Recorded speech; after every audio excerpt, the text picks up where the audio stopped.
وطبعا في اول الفيديو زي ما معودكم لازم اعرض لكم اهم وابرز اهداف ومهارات بيسولي لاعب الدوري البرازيلي، اللاعب اللي يقترب بقوه من النادي الاهلي. هسيبكم طبعا تتفرجوا على لقطات اللاعب وعلى مهارات اللاعب وتقولوا لي ايه رايكم، مع العلم ان اداره النادي الاهلي متمسكه جدا باللاعب ده. اللاعب ده بيلعب في مركز المهاجم، ولكن هقول لكم على كل تفاصيل اللاعب ده بعد ما حضراتكم تكونوا شفتوا اهم وابرز لقطات اللاعب. في البدايه طبعا احب اقول لك ان احنا هنتكلم النهارده في اكتر من حاجه في غايه الاهميه. احتياجات مارسيل كولر المدير الفني الحالي للنادي الاهلي، عايز كام لاعب بالظبط وايه المراكز اللي هو محتاجها، وهي اول نقطه هنتكلم فيها.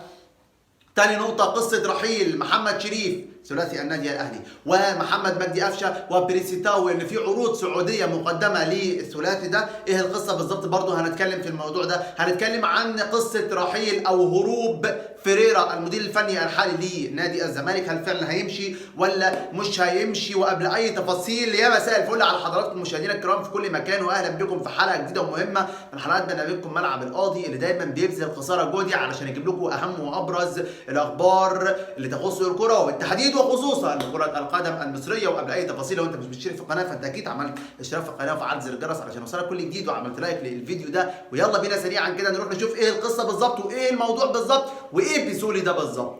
اللاعب ده يا جماعة من فترة في الانتقالات الصيفية اللي فاتت على طول كان بعض الناس بتتكلم على فكره ان اللاعب ده يقترب من النادي الاهلي ومش عارف ايه النادي الاهلي. طب ايه السبب اللي خلاه ما راحش النادي الاهلي؟ تفاصيل كتير جدا وكلام كتير جدا بخصوص الموضوع ده، وما تمتش الصفقة بسبب المقابل المادي المغالي. يعني هم مغاليين في المقابل المادي، وبالتالي خلاص كده الموضوع أصبح بعيد.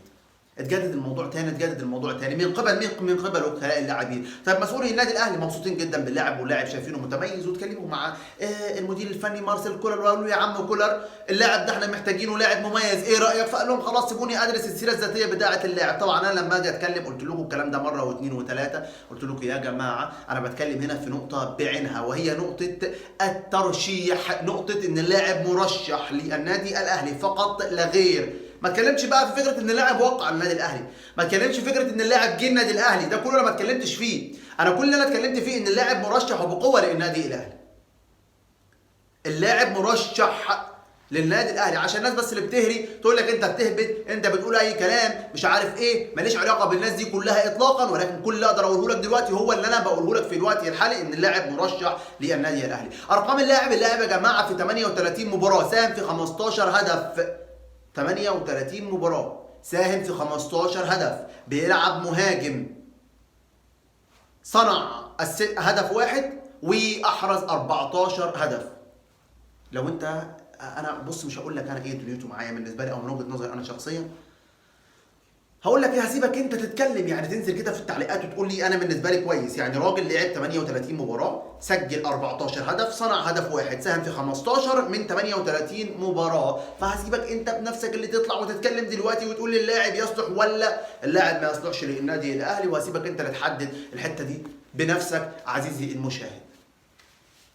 خلصنا كده بيسولي، خلصنا بيسولي. طب يلا كده سريعا كده نروح نشوف مين بقى؟ نروح نشوف عمك كولر.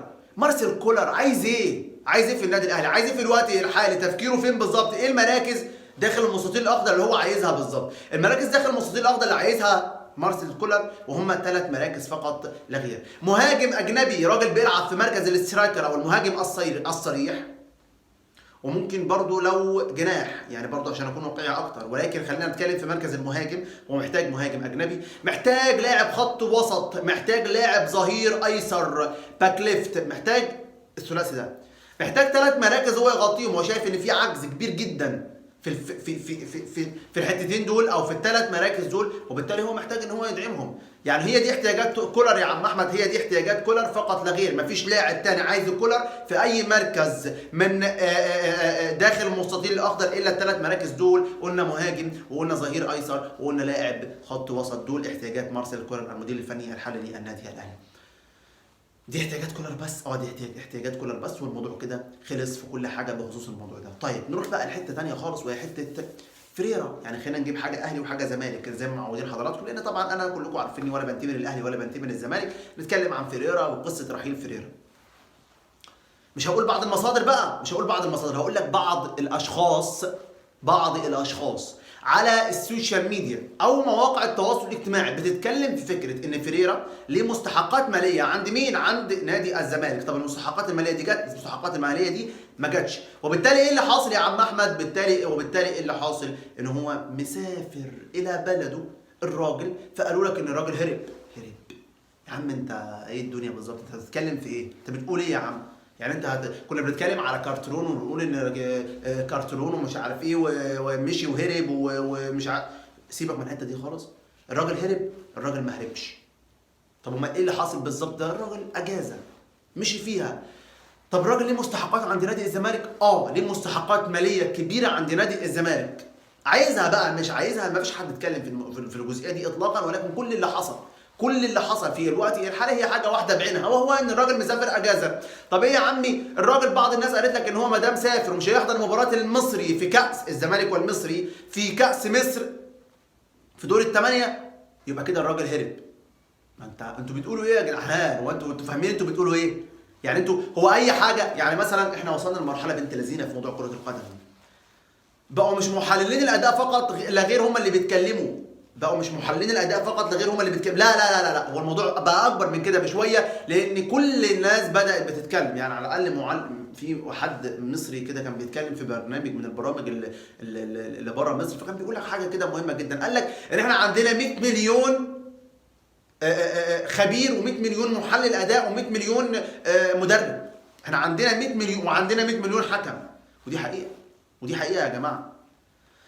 احنا كشعب، مع ان كل حاجه ليها تخصص وكل حاجه ليها دراسه والناس بتطلع هنا عشان تتعلم مجال من المجالات دي، اذا كان تحليل اداء، اذا كنت انت بتقدم نفسك كمذيع، اذا كنت انت مدرب، اذا كنت انت كحكم، اذا كنت انت كمش عارف، كل الكلام دي مجالات مختلفه عن بعضيها. كل واحد وليه، الكل يندرج تحت حاجه اسمها كره القدم. مش هختلف معاك، ولكن مش كرة القدم كلها في حاجة واحدة بس. يعني انت مش عشان اتعلمت التحكيم فانت خلاص تفهم في كل حاجة. لا، مش كده خالص تماما يا جماعة. كل حاجة ليها تخصص وكل حاجة ليها رونقها. اي نعم، ممكن واحد يتعمق في اكتر من حاجة بصاحب خبرة والكلام ده كله، ولكن الراجل يا جماعة مسافر اجازة، مش هيحضر مباراة الزمالك والمصري البورسعيدي. بعض المصادر من داخل نادي الزمالك قالت يا جماعة ان الراجل ما اتكلمش معانا في المستحقات اطلاقا في الوقت الحالي. احنا عارفين ان في ازمة مالية، ولكن هنحلها في الوقت اللي جاي.